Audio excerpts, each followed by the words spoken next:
Já aqui com o nosso time de política, Lívia Pessoa, boa noite. Boa noite, Aline, ao Tássio e a quem está em casa. Oi, Tássio, boa noite para você. Olá, Aline, boa noite a você novamente e a todos que nos acompanham. Câmara Municipal de Teresina hoje esvaziada e por um motivo, né? Não foram, nem todos os vereadores estiveram presentes numa discussão, né? O tema é o rombo de mais de 3 bilhões nas contas da Prefeitura. Pois essa audiência foi marcada por ausências significativas, gerou frustrações entre os vereadores presentes. No plenário, cadeiras vazias e baixa participação dos vereadores de Teresina. Dos 29 parlamentares da casa, apenas 5 compareceram à sessão, que deveria discutir a dívida bilionária detectada pelo prefeito da capital, Silvio Mendes. Nenhum representante da gestão anterior também compareceu à sessão. A ausência dos parlamentares responsáveis constitucionalmente por fiscalizar as contas do Poder Executivo incomodou os vereadores presentes. Eu respondo por mim, eu estou aqui presente, estou escutando, quero dar o meu relato, mas eu acredito que cada um tem sua justificativa, mas quem pede isso é a população, que pede um esclarecimento, um diálogo, uma conversa que a gente poderia ter através dessa audiência pública, para a gente poder esclarecer cadê o dinheiro, cadê, que rombo foi esse. Eu tenho que responder por mim, quer dizer que quem está aqui é oposição, eu acredito que o Valdemir Virgínio não é oposição, o Fernando Lima não é oposição. E se querem me jogar para oposição, também não estou sabendo. Eu sou do lado do povo de Teresina.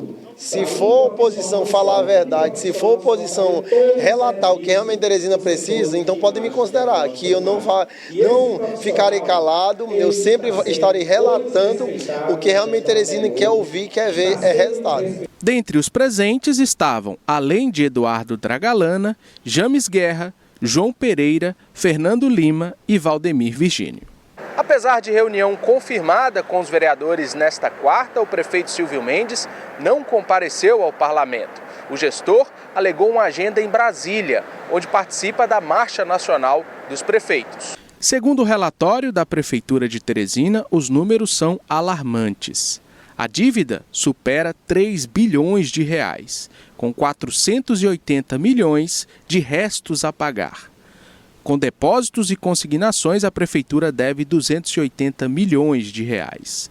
Em dívidas de exercícios anteriores, o Executivo Municipal calcula 124 milhões de débito. As dívidas com a coleta de lixo, terceirizados e a Fundação Municipal de Saúde ultrapassam 340 milhões de reais. Completa um montante bilionário as dívidas fundadas que chegam a 1,8 bilhão de reais. E a gente tem que ser bem claro, e a atual gestão tem que mostrar tanto para os vereadores quanto para a população o que é que foi feito. Desses 1,8 bilhões que foram feitos de empréstimo, o que é que tem da gestão Pessoa, o que é que tem das gestões passadas, e a gente possa, de fato, dialogar para chegar a uma solução. Mas eu acho que o momento é de a gente buscar soluções para a cidade de Teresina, na limpeza, na assistência social, e não ficar apontando culpados. Eu acho que o momento é de buscar resolutividade. Então a gente vai entender o que foi que aconteceu ali. Lívia Pessoa, inclusive, o Roncalin deu essa entrevista, concedeu a entrevista a você. Antes da audiência começar, ele também não esteve presente lá. Isso, o vereador Roncalli ele esteve presente na sessão ordinária, que ocorreu no horário normal, às 8 horas da manhã. No entanto, ele entrou rapidamente na audiência, mas não participou da abertura. Quando o presidente da sessão, que no caso é João Pereira, começou a falar, ele não estava no plenário e não permaneceu. Então, foram só aqueles 5 que o VT colocou, que o Tássio colocou na matéria, e que representam justamente aqueles que não estão tão próximos da gestão, mas nem aqueles que são petistas raízes, como é o caso de Deolindo, do próprio vereador Dudu, assim como a vereadora Euzuíla, também não estiveram presentes. Que teoricamente seriam a oposição, né? Isso. Uma audiência como essa, Tássio, inclusive daria para identificar quem são os apoiadores de fato do governo e quem estaria na oposição. Hoje não deu para entender muita coisa. Aí, Aline, a gente tem que entender que o prefeito Silvio Mendes tem total disposição em expor essa dívida e buscar alternativas, né? Então, a base do prefeito Silvio Mendes não teria motivo para não participar dessa audiência. Mas eu acho importante ressaltar que essa dívida bilionária, ela tem a digital de metade da Câmara praticamente, literalmente, porque eles colocaram a digital para aprovar ano passado empréstimos, por exemplo, ao longo do último mandato. Então, esses vereadores estão diretamente envolvidos com essa dívida. Eles têm responsabilidade, mas, mais uma vez, escolhem não discutir, não expor e não buscar soluções e alternativas. Então, uma situação complicada. O que a cidade quer é que alguém venha a público, consiga, junto à Prefeitura, solucionar esse problema, porque somos nós que vamos pagar essa dívida, o contribuinte de Teresina. Então, os vereadores, o mínimo que poderiam fazer é buscar alternativas e discutir essa situação grave. Situação constrangedora para todos. Outras pessoas também foram convidadas a participar dessa audiência pública, além dos vereadores, claro, né? Isso. Não somente o prefeito de Teresina, Silvio Mendes, assim como o anterior, o ex-prefeito Dr. Pessoa, não estiveram presentes também secretários e ex-secretários, que também foram convidados. O ministro, inclusive ex-ministro e ex-secretário de Planejamento, João Henrique Souza, havia confirmado que iria para representar a ex-gestão de Dr. Pessoa, mas acabou não indo, alegou que estava em uma viagem pessoal já agendada e não conseguiria chegar a tempo.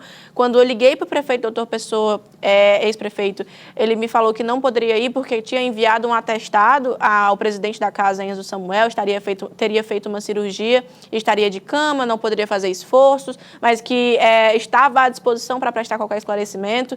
Quando liguei para o prefeito Silvio Mendes para entender se ele iria ou não, ele falou que por conta da viagem de Brasília, ele ainda estava despachando algumas coisas na prefeitura e não conseguiria ir, mas ele já não iria para a audiência, ele iria para uma conversa com os vereadores e nem isso ele foi. Ele afirmou que vai agendar para a próxima semana, ou seja, não houve uma atenção não somente dessas pessoas convidadas, mas dos próprios vereadores nessa discussão. O quórum não chegou à metade, foram 5 vereadores apenas, numa sessão altamente esvaziada e que coloca em debate justamente como que vai ser resolvido a questão da dívida pública se ela não é discutida por aqueles que fiscalizam ela. Então, por mais que seja uma medida que seja acumulativa de outras gestões e que também tenha que ter uma participação, inclusive dos bancos, que o prefeito Silvio Mendes foi a Brasília conversar, é preciso ter esse debate com o Legislativo e que a gente percebe que não tem.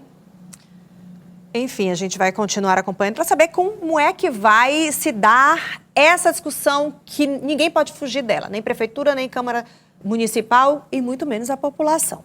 Quero chamar vocês aqui para um outro assunto da vereadora Tatiana Medeiros. Bom, hoje de manhã fomos informados, né? Teresina amanheceu com a informação de que ela havia passado mal nas dependências onde está presa no quartel-geral da Polícia Militar. Teria sido encontrada desacordada e foi levada para o Hospital de Urgência de Teresina hoje pela manhã. Lá, inclusive, ela recebeu atendimento, foi encaminhada, foi internada e encaminhada para vários atendimentos e, assim, notícias só foram dadas sobre o estado de saúde dela já no começo da tarde de hoje.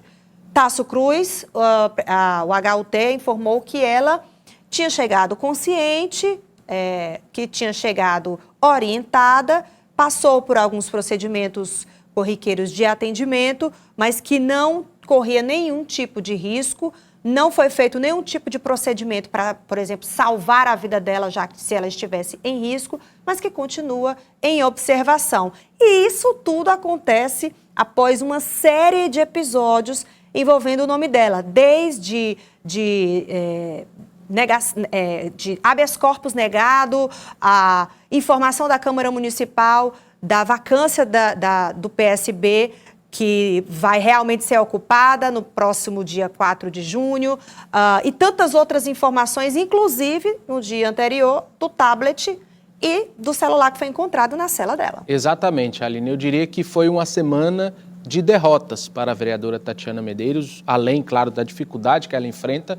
Nós tivemos principalmente essa posição de ontem à noite, que o CidadeVerde.com trouxe logo pelas primeiras horas da manhã de hoje, sobre a negativa do habeas corpus do ministro Nunes Marques, do TSE. O ministro, eu lia ao longo da manhã a decisão do ministro, ele alega que não teria um acórdão definido anteriormente junto ao TRE para que ele pudesse analisar, por isso não haveria como decidir a respeito deste pedido e pode-se dizer que praticamente se encerra a possibilidade de, junto a esse pedido de habeas corpus em instâncias superiores, a vereadora buscar uma soltura. Uma semana de derrotas, Aline, e que eu diria que a situação se complica ainda mais, como você disse, ontem o celular e o tablet encontrados dentro do alojamento da vereadora acaba complicando ainda mais a situação e agora a perspectiva, já daqui a praticamente 2 semanas, a convocação do suplente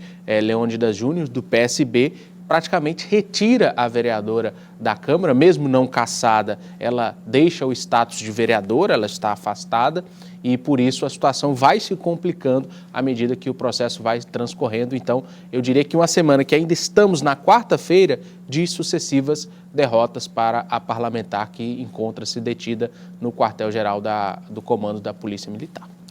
Enquanto isso, segue essa investigação em relação aos eletrônicos, viu? O promotor pediu uma investigação sobre o uso desses aparelhos na cela de Tatiana Medeiros. A abertura do inquérito tem como objetivo apurar se algum militar facilitou a entrada dos eletrônicos. É um crime. Por tal razão, foi requerida a abertura do IPM para saber se a possibilidade de algum militar ter facilitado ou ter participado desse crime. Então, a razão é essa daí. Veja bem, o IPM foi instaurado e foi requerido ontem pelo comandante, o comandante já determinou. Está de parabéns, como está de parabéns à polícia, porque o subcomandante foi quem foi lá e verificou em loco o celular, o tablet e outras coisas lá. Então, veja bem, o IPM, quando for concluído, ele será remetido. Se não tiver a participação de militar, o crime persiste em relação ao civil. Então, o inquérito será remetido para a Secretaria de Segurança Pública. E aí continuará a investigação. Sob o aspecto militar, se for algum militar que cometeu, ele será denunciado na Justiça Militar Estadual. Se for algum civil, as investigações poderão ser aprofundadas e essa pessoa também deverá ser processada. É uma vergonha no estabelecimento prisional ter celular. Esse tipo de privilégio é o que revolta a todos nós. De acordo com o promotor, o inquérito ainda pode apurar eventuais motivações pelas quais houve facilitação da entrada do celular e do tablet na cela de Tatiana Medeiros. A vereadora está presa desde o dia 3 de abril, quando foi alvo da segunda fase da Operação Escudo Eleitoral. A Polícia Federal indiciou a vereadora, o namorado Alandilson Cardoso, que está preso em Minas Gerais, e o padrasto de Tatiana Medeiros, por conta de um esquema envolvendo compra de votos com dinheiro oriundo de facção criminosa. Os eletrônicos foram encontrados durante vistoria na cela na tarde desta terça-feira no quartel do Comando-Geral da Polícia Militar. Em nota, a PM destacou que a vistoria é feita diariamente e que, ao ser questionada, a vereadora confessou a posse dos aparelhos e que esses teriam sido entregues por um advogado dela. Se foi um advogado, é uma tristeza, porque ele sabe muito bem o que o código fala. Se ficar caracterizado um civil, e aqui vamos ampliar um civil, esse inquérito, como eu disse, será remetido à Secretaria, que poderá aprofundar. E a Ordem dos Advogados do Brasil também tem a questão disciplinar em relação ao profissional. Independente disso, o processo segue com denúncia. Agora, eu espero que um profissional que também milita na Justiça não tenha feito isso. Espero de coração.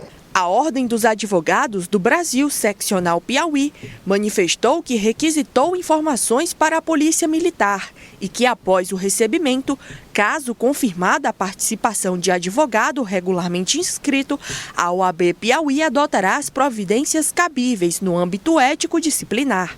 As apurações estão em andamento. E só para eu explicar direitinho como foi que o HUT, o Hospital de Urgência de Teresina, mandou a nota falando sobre o estado de saúde de Tatiana Medeiros. Ela disse em nota que no momento da admissão a paciente estava consciente, com sinais vitais estáveis, sem necessidade de suporte avançado de vida, oxigênio ou outro tipo de equipamento. E a paciente recebeu atendimento multidisciplinar e segue sob observação clínica com monitorização contínua e assistência integral. Então, ela continua no Hospital de Urgência de Teresina recebendo esse atendimento. Bom, vamos mudar aqui de assunto, falar de mais uma viagem do governador Rafael Fonteles. Ele confirmou, o Rafael Fonteles, confirmou hoje que vai embarcar nos próximos dias para uma missão oficial ao Oriente Médio, mas dessa vez representando o consórcio Nordeste. A agenda internacional inclui encontros com autoridades e investidores do Catar. Olha, o objetivo é atrair investimentos. Todos sabemos que os países do Oriente Médio, Catar, Emirados Árabes, Arábia Saudita, têm muitos recursos em fundos soberanos e em empresas estatais e eles estão expandindo os investimentos em todo o mundo. E o Brasil tende a ser um país que pode recepcionar esses investimentos, sobretudo por causa da transição energética. E o Nordeste, o Piauí em particular, tem grande potencial nessa área. Então o objetivo é apresentar a carteira de projetos dos 9 estados nordestinos, sobretudo na área de energia, na área de infraestrutura, na área de economia digital e na área de turismo, além dos projetos de infraestrutura logística. Só complementando, Catar, Emirados Árabes e Arábia Saudita, uma viagem importante de negócios, mas para também trazer resultados para toda a região Nordeste, né, Lívia Pessoa? Isso, ele vai na agenda enquanto presidente do consórcio Nordeste, mas claro também, nunca deixando de lado o exercício de governador do estado do Piauí. Então é importante porque traz em cena mais uma vez esse protagonismo do Nordeste na evolução da transição energética, da bioeconomia, e são pontos importantes porque aqui é um celeiro que se cria disso. Então, por mais que haja até uma certa competitividade entre os estados, o Piauí e o Ceará em específico, ainda assim é uma comoção coletiva em que todos estão nesse objetivo de desenvolver a região nordestina e fazer com que haja uma prospecção maior de investimentos, e tudo isso faz parte dessa complexidade de agenda e, claro, também faz com que haja uma aproximação com o próprio governo federal. O presidente Lula faz um alinhamento muito firme com essa região, então tem sim o seu tom político também. O governador que esteve em Brasília, né, também participando de reuniões por lá, inclusive falou desse saldo dessa viagem. Isso mesmo, Aline, uma viagem também de recursos, mas de diálogos importantes com ministérios, principalmente a questão tecnológica, e o governador explica essa agenda para a gente. Vamos ouvir. Ora, foram muitas agendas pelo Piauí e pelo consórcio Nordeste. Reunião com o Ministério de Minas e Energia, tratando exatamente dos projetos de geração e de carga de energia renovável no Piauí, no Nordeste. O Ministério do Turismo, junto com os secretários estaduais de turismo de todos os estados do Nordeste, pedindo, obviamente, apoio para promover cada vez mais o destino Nordeste de maneira integrada, além das iniciativas de cada estado individualmente. Também um acordo de cooperação técnica com o MCTI, Ministério da Ciência, Tecnologia e Inovação, para apoiar o Soberania, que é a nossa inteligência artificial em português. A própria ministra Luciana Santos relata que é a iniciativa mais avançada no Brasil em termos de desenvolvimento de uma IA própria, soberana, que não dependa das Big Techs. Portanto, foi um momento muito importante. E também tive uma agenda com o deputado Baleia Rossi, que é o relator da PEC 66, uma PEC importante para os municípios e estados brasileiros, além de reuniões com empresas de energia solar e também de hidrogênio que tivemos ao longo do dia de ontem.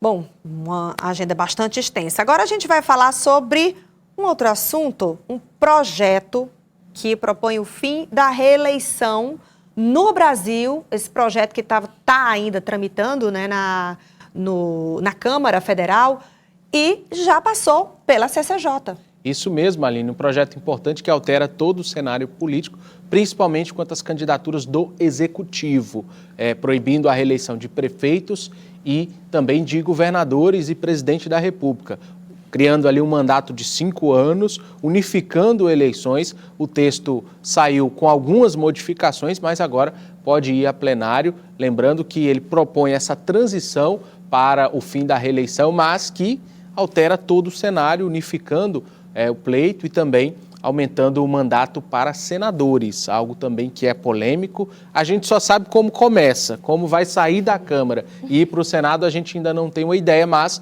já é um primeiro passo, ganhando corpo, ganhando forma, o fim da reeleição. Bom, não funcionaria para as eleições de 2026, então continuaria com reeleição só para as próximas eleições, então só em 2030 é que valeria o fim da reeleição e aí também unificaria todas as eleições num dia só.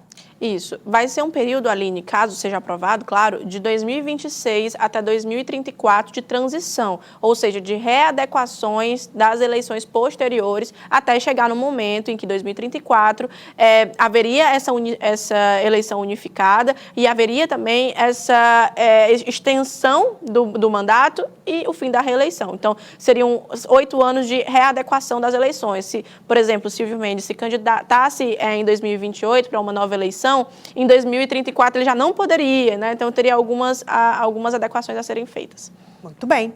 Lívia Pessoa, Tássio Cruz, boa noite, muito obrigada. Grande abraço a todos. Até amanhã.